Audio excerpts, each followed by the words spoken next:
Hey guys, welcome to Rec Podcast. I'm Rean, and I'm here with my awesome co-hosts Ellie and Kervy. What's up, everyone? If you love deep conversations, mind-blowing ideas, and just questioning everything, then you're in the right place. We break down big philosophical ideas in a fun, simple, and engaging way. No boring lectures, just real talk. This is Rec Podcast, where ideas come to life. And today, we're diving into the mind of René Descartes. Is our mind separate from our body? Can we even trust our own thoughts? Big questions, right?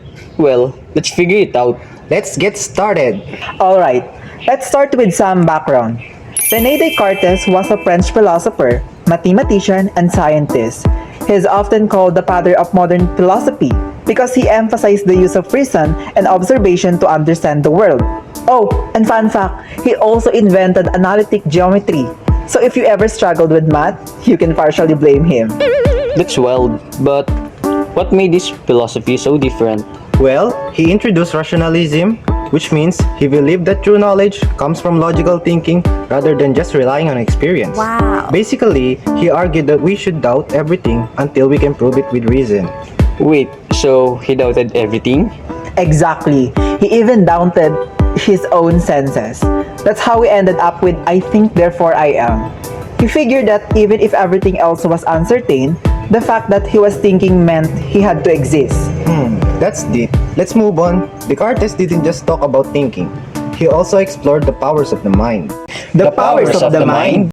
Okay, so Descartes believed our mind has two major powers, intuition and deduction. Intuition helps us instantly understand certain truths, while deduction let us logically figure out things step by step.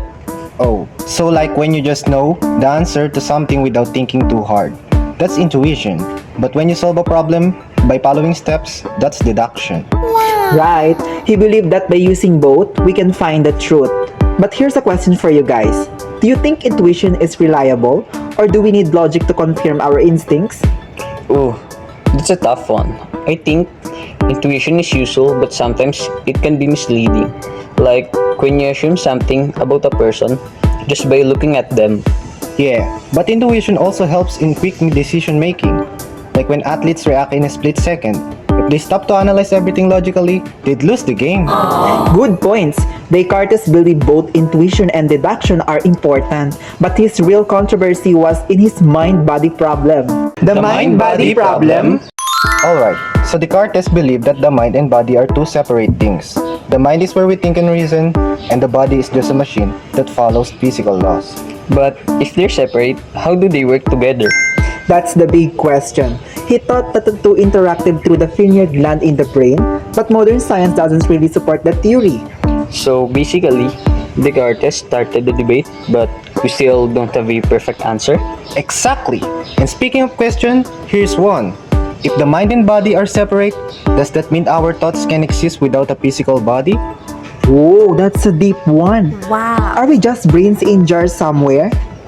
Maybe some people believe consciousness can exist beyond the body, like in the idea of souls or artificial intelligence.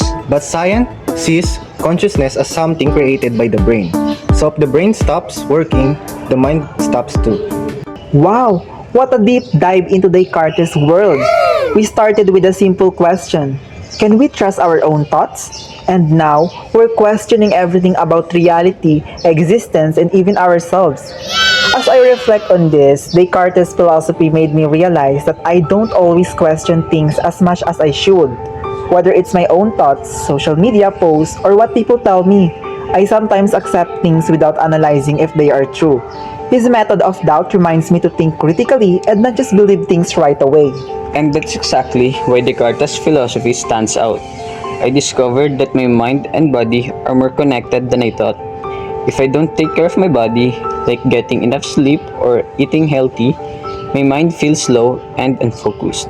Descartes' philosophy made me appreciate the importance of balance between physical and mental health.